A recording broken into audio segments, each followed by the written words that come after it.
Bien. Vale, vamos a ver un poquito de esto. Estas son las características en las que me voy a centrar. ¿Vale? No los voy a nombrar, ya lo vamos viendo poco a poco. Bueno, son unas 2, 4, 6 características. Algunas son bastante más simples, otras tienen un poco más de chicha. Para que veáis un poquito el alcance de la charla. Vale, para empezar. ¿Alguien sabe, quién conoce cómo va evolucionando y cuál es el modo de sacar nuevas especificaciones de CSS? Perfecto, perfecto. ¿Alguien sabe cuándo va a salir CSS 4? Espero que nadie, porque no va a salir nunca. ¿Vale? Esto empezó hace unos cuantos años, cuando empezó la web, empezaron a sacar las especificaciones del lenguaje. ¿Vale? Empezó por CSS1, luego CSS2 y la última fue CSS 2.1 con la característica de que eran especificaciones completas. Es decir, cada vez que sacaban una nueva versión, sacaban una nueva versión de todo el paquete de CSS. ¿Vale? Esto empezó a generar un problema. Cuando la web empezó a coger velocidad, el problema que tenía es que tardaban años en sacar una nueva especificación. Con lo cual, tardaban años en ponerse al día de las necesidades que vamos teniendo los desarrolladores y un poquito de la velocidad que pide la web. Entonces, inteligentemente, cuando sacaron CSS3, lo que hicieron fue, en vez de hacer especificaciones completas, lo que hicieron es la especificación de CSS dividirla en módulos. ¿Vale? Entonces, CSS3 está compuesto de módulos que tienen diferentes niveles, es decir, yo puedo sacar la explicación del módulo de caja, la primera será el nivel 1, cuando evolucione será la de nivel 2, cuando siga evolucionando será el nivel 3 y así sucesivamente. Y luego tienen estados, ¿vale? Lo que la especificación, está la W3C que se encarga de las especificaciones de CSS y lo que va haciendo es, bueno, hay una serie de personas que van proponiendo pues, cuáles deben ser las nuevas características que debe tener el lenguaje y va pasando por los diferentes estados que veis aquí. ¿Vale? Son estados de los documentos de los borradores que van pasando niveles. Igual ocurre con JavaScript. Entonces, esto lo que permite que es que cada módulo va evolucionando a la velocidad que necesita. Y puedo empezar a sacar nuevos módulos sin esperar a que todo el resto vaya evolucionando. Con lo cual es mucho más ágil para sacar nuevas especificaciones. Incluso, ¿vale? Lo que se recomienda aquí es que a partir del nivel CR, que es Candidate Recommendation, es la que ya recomienda, que es como bastante estable, pero es que los navegadores quieren ir tan rápido que hay muchas de ellas que en el estado anterior, Working Draft, ya las tienen prácticamente todos disponibles, menos el primero. ¿Vale? Entonces es bastante interesante. ¿Cómo puedo saber yo qué características tengo y en qué estado se encuentran y qué navegadores son compatibles? Pues yo creo que no os voy a descubrir nada nuevo. Tenemos el CanIUse, es la mejor web para saber todo eso. Y igual, algunos nos habéis fijado que por aquí, al lado de, bueno, cuando busquéis una característica, aquí abajo tenéis lo que es la compatibilidad con los diferentes navegadores. Y aquí hay un enlace que pone CR, que es el nivel en el que se encuentra ese documento de especificación, y si pulsáis en el enlace, lo que vais a hacer es ir al documento oficial de la especificación. Entonces, si queréis saber cuál es el nivel de madurez de una de las características que os gustaría usar en esta herramienta, pues podéis localizarlo fácilmente. ¿Vale? Bien. Entonces, CS3 ahora es esto de aquí. Voy a acercarme un poco por aquí. Estas son las especificaciones completas, ¿vale? Y luego lo que empezaron es a dividirlo todo a módulos. Si veis esta web, a la de W3C, ¿vale? En Current Work, lo que vais a tener es un listado de todos los diferentes módulos que cubre CSS y cuál es su nivel actual, o el nivel más reciente, ¿vale? En qué estado se encuentra el borrador actual y en qué estado se encuentra el borrador siguiente. Por ejemplo, ¿quién conoce CSS Grid? ¿Vale? De los que lo conocéis, ¿quiénes lo habéis usado alguna vez en algún proyecto? ¿Vale? Bueno, pues que sepáis que ya está en Working Draft a nivel 2 de CSS Grid. Es decir, quien no lo conozca, que sepa que dentro de no mucho ya va a haber una nueva especificación que van a empezar a soportar los navegadores. Entonces, como veis, la velocidad de implantación cada día es más rápida. Bien, vamos a empezar con una primera característica. Vamos a empezar por algo sencillito que muchos de vosotros ya conoceréis, que son los filtros de CSS. Son válidos para vídeos, imágenes, SVGs. Y aquí simplemente de todos los que hay, os he puesto los que a mí me parecen como más útiles en el día a día, que podéis usar en los vuestros proyectos. Por una parte, tenéis el filtro Shadow, que esto a mí cuando lo hice la primera vez me pareció flipante. Y es que si os fijáis, esta imagen es un PNG transparente.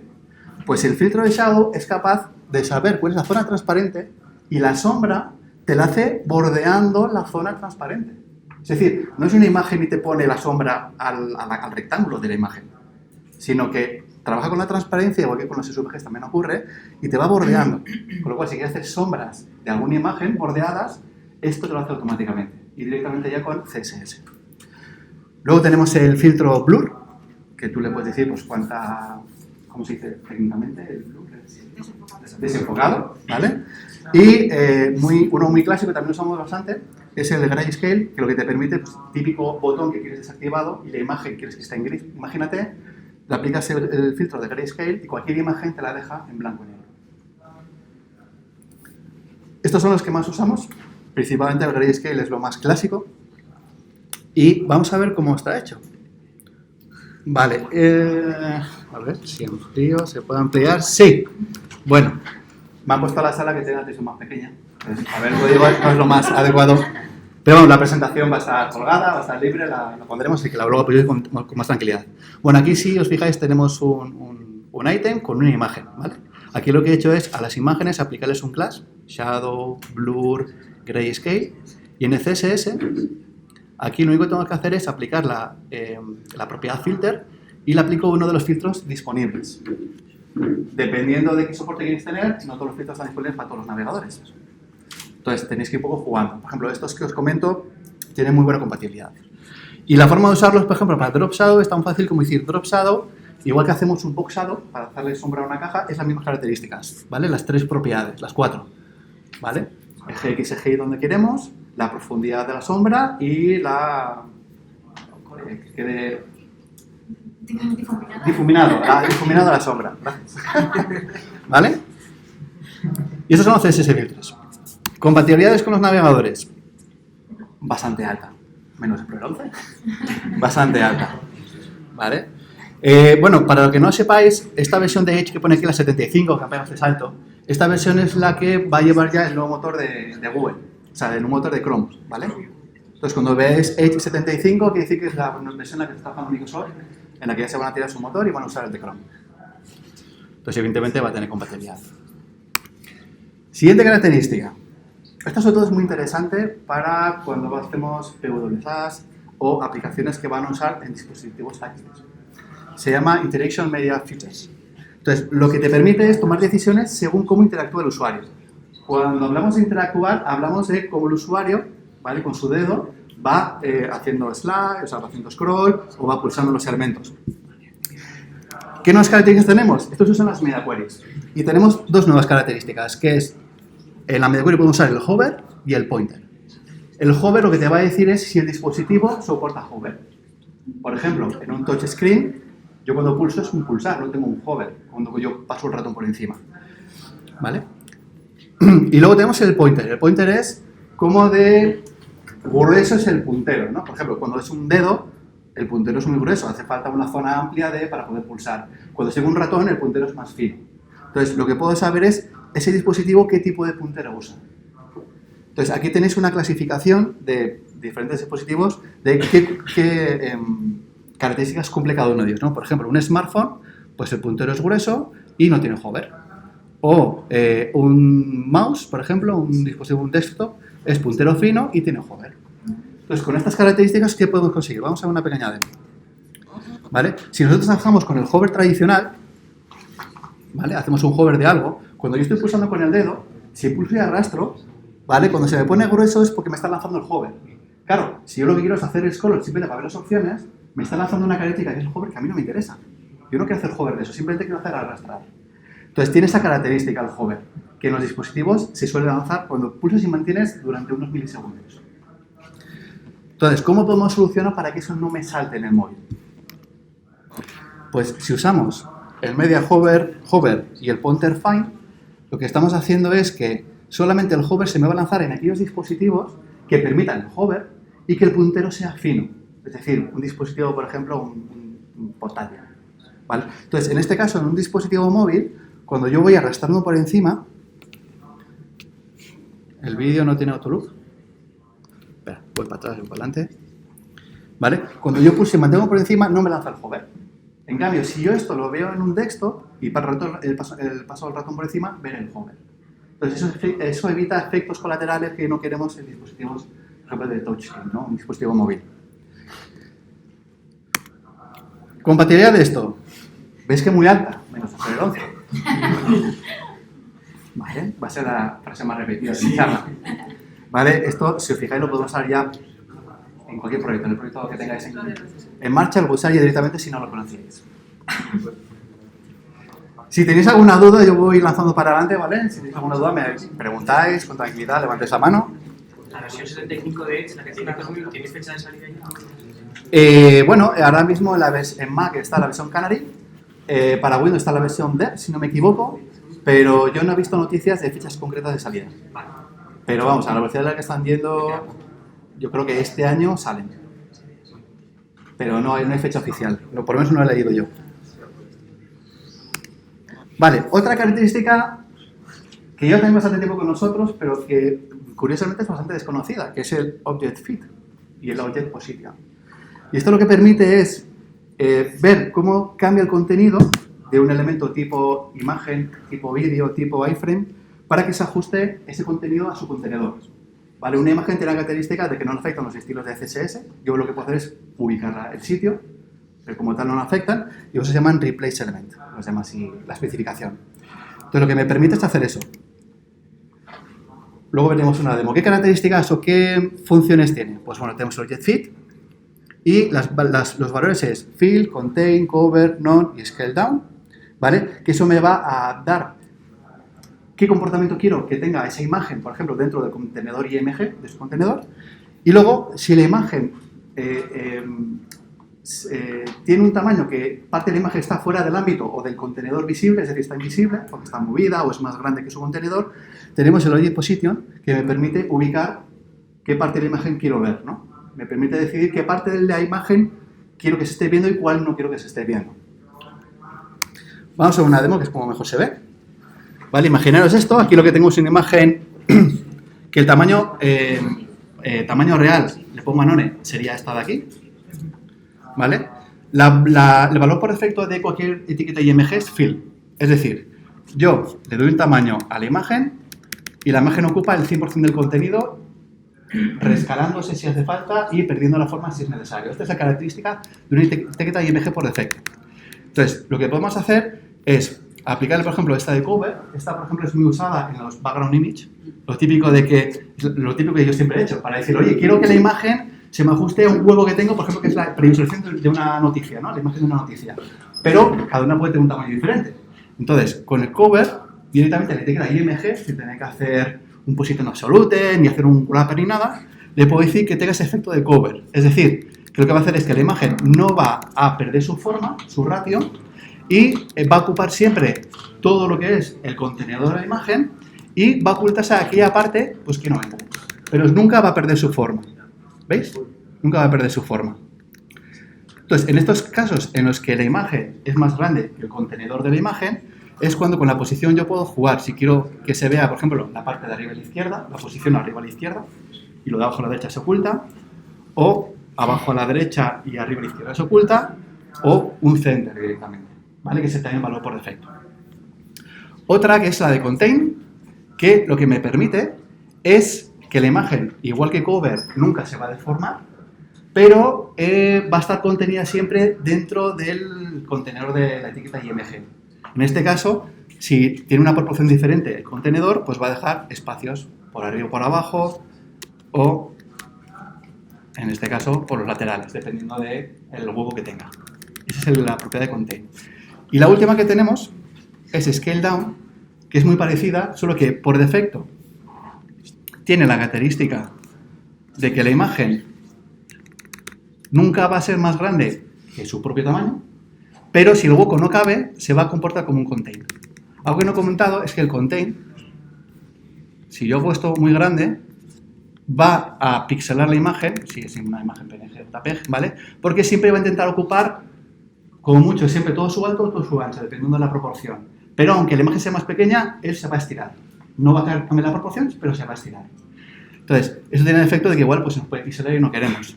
El scale down lo que va a hacer es, la imagen si tiene tamaño no va a crecer más, pero si el contenedor es más pequeño, yo me voy a ajustar el tamaño, pero sin perder la proporción.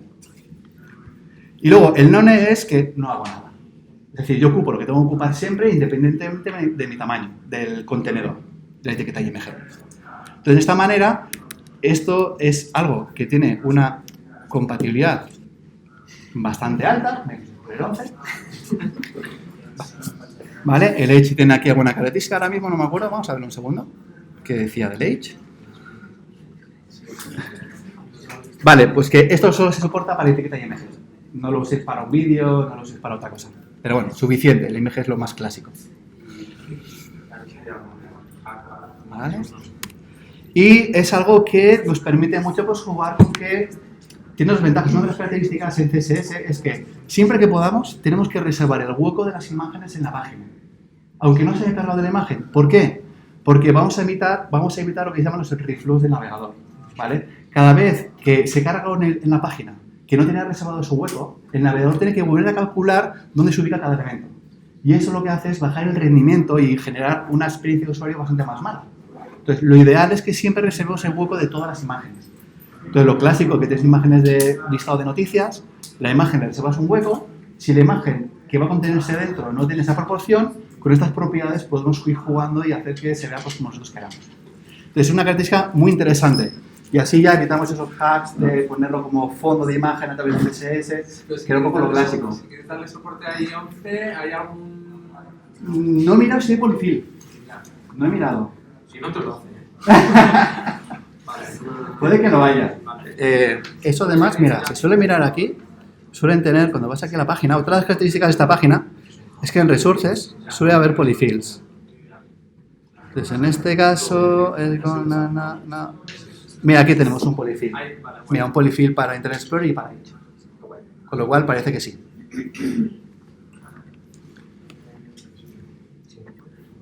Vamos a ir continuando.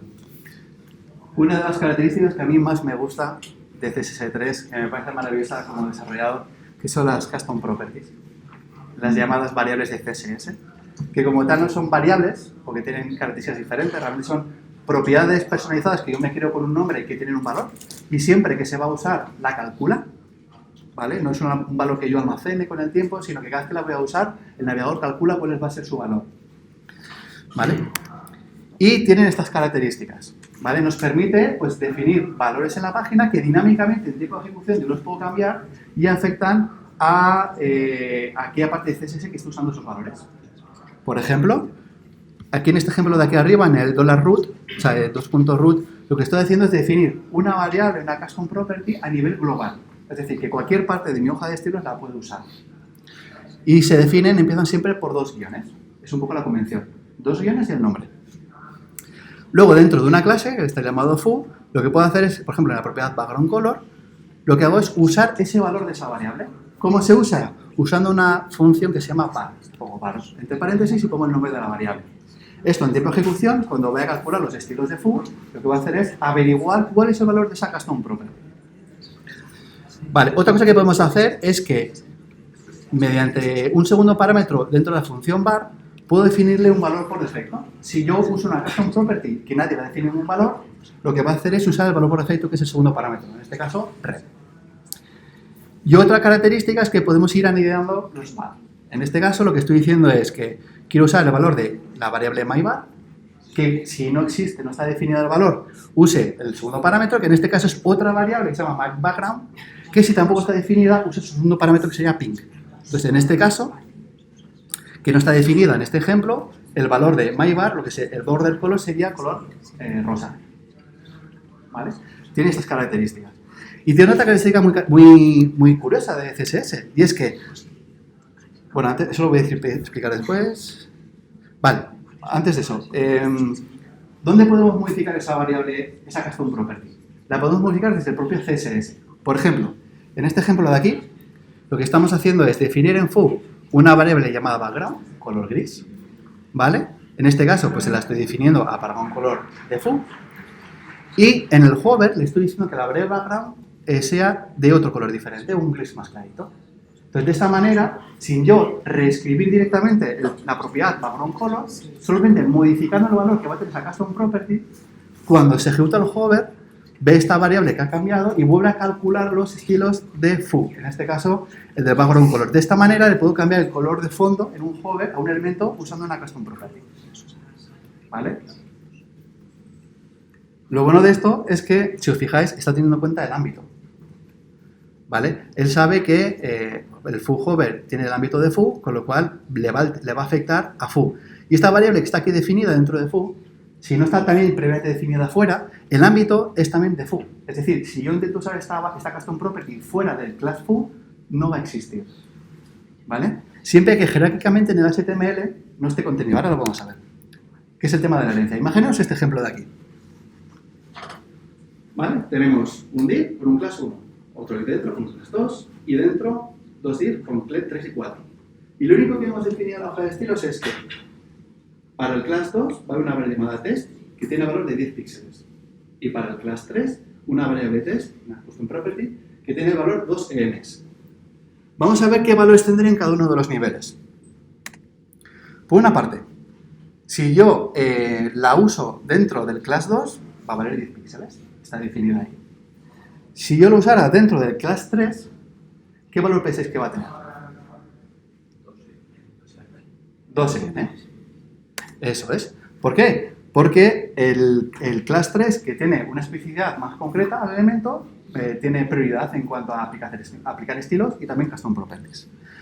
Y si se la aplico al 4, la uso dentro del 4, ¿qué valor creéis que va a tener? Eso es. Hereda de su padre el valor de esa custom property. Y si se lo aplico a 1, valor no definido. ¿Vale? Que es el valor por defecto de cualquier propiedad. ¿Vale? Entonces, todo lo que son las reglas de herencia del CSS también se aplican a las custom properties. Y, evidentemente, aparte de poder modificar esos valores desde el propio CSS, también las puedo modificar desde JavaScript. Y esas son las partes más potentes. ¿Vale? Aquí, por ejemplo, estamos accediendo a un elemento, estamos buscándolo en el navegador, accedemos a su propiedad de style y cogemos el valor de una de sus propiedades. Tiene una característica y es que si accedo de esta manera, esa variable tiene que estar definida inline en el HTML para ese etiqueta. En cambio, si lo que quiero es que pueda estar definida en cualquier otro nivel, lo que tengo que hacer es calcular los estilos, get computed styles, de ese elemento, él ve todo lo que puede llegar a afectar a ese elemento y ahí sí que accedo al valor de la propiedad. Entonces, aunque no esté definida en línea, que es lo menos habitual, lo habitual es acceder de esta otra manera, puedo obtener el valor que tiene en ese momento esa variable, esa custom property, para ese elemento. Igual que puedo coger el valor, puedo setear el valor.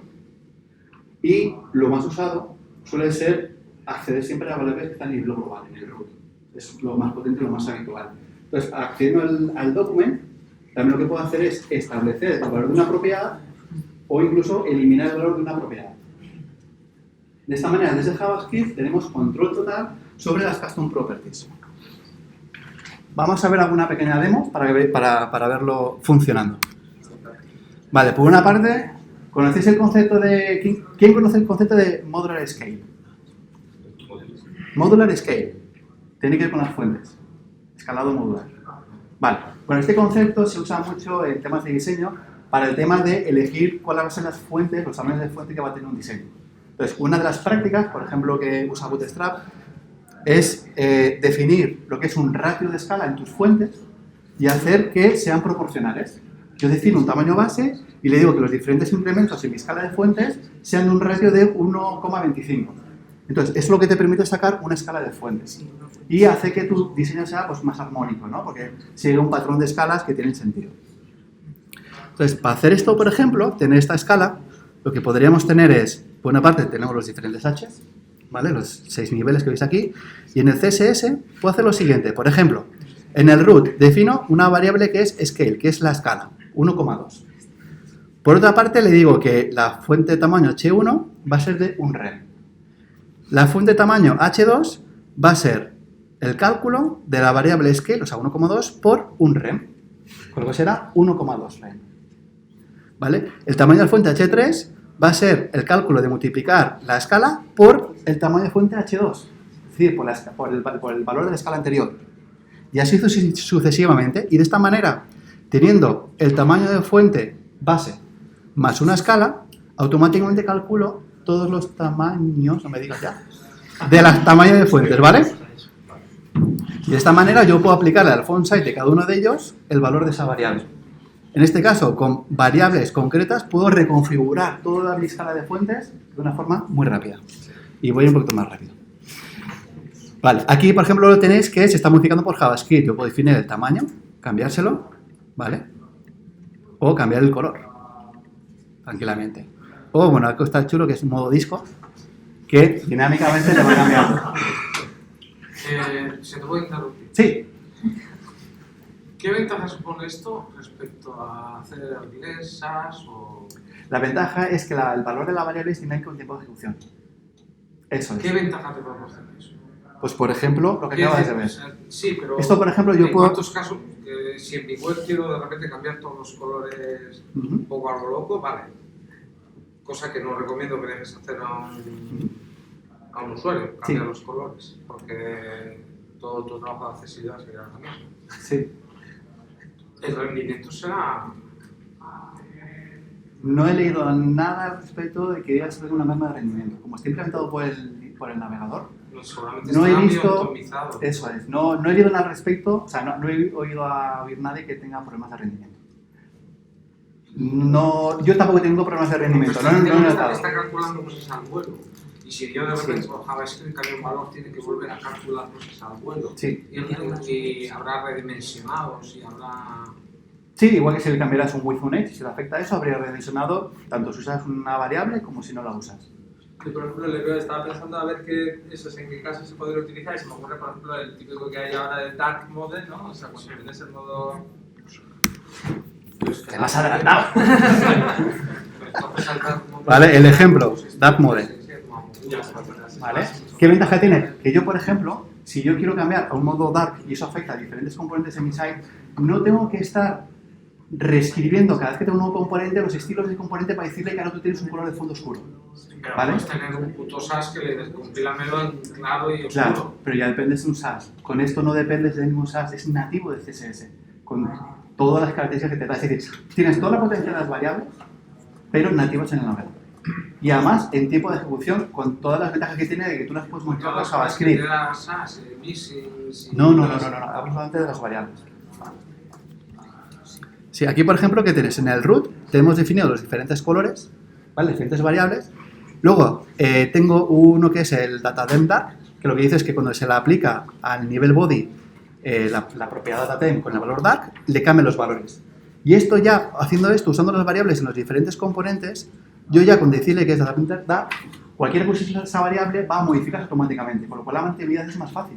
Yo si meto nuevos componentes porque usan la variable, yo a nivel de código no me tengo que preocupar de que meto un nuevo componente, entonces tengo que añadir un selector que sobreescriba su valor de background color, etc. Entonces, se simplifica bastante ese tipo de escenarios. Compatibilidad. Muy grande. Excepto... ¿Vale? Súper grande. Es decir, esto lo podemos usar, yo creo que prácticamente en muchos proyectos. ¿Vale? Otra interesante. Overscroll Behavior. Vale, esto es muy interesante también cuando vamos a hacer PWSAs, aplicaciones para móviles.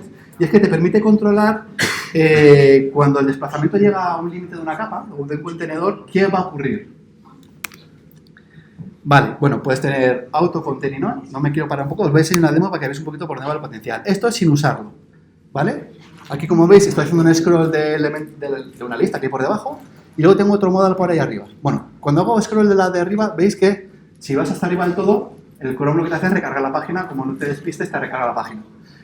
Y si estoy en el modal y llego al límite, cuando hago scroll, de repente hago scroll en la capa de atrás.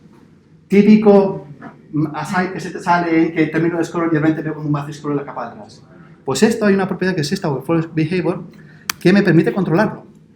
En este caso, lo que estoy haciendo es al body, le estoy diciendo Overscroll Behavior None. Es decir, eso me va a evitar que cuando llegue arriba del todo, el navegador me saque lo de recargar la página.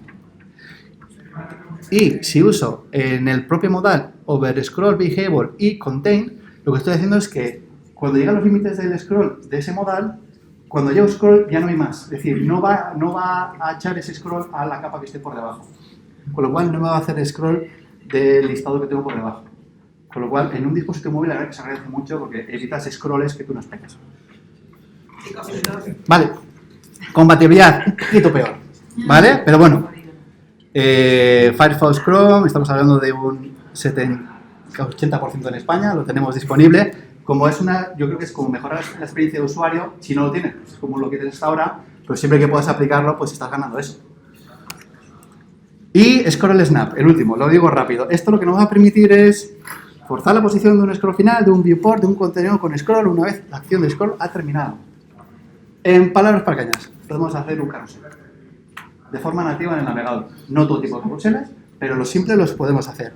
¿Por qué? Porque yo puedo controlar los elementos hijos en qué posición se van a quedar ubicados una vez que el scroll del usuario ha terminado. Vamos a ver una demo. ¿Vale? Que para que veáis, por ejemplo, esto es una sección, yo hago scroll, ¿vale? Aquí no hay nada de JavaScript para manejar el scroll, solamente para definir colores. Entonces yo, en cuanto lo dejo aquí, suelto y vuelve. Cuando hago un poco más, suelto y me va a la siguiente sección. Entonces, este comportamiento me lo está dando directamente el propio navegador.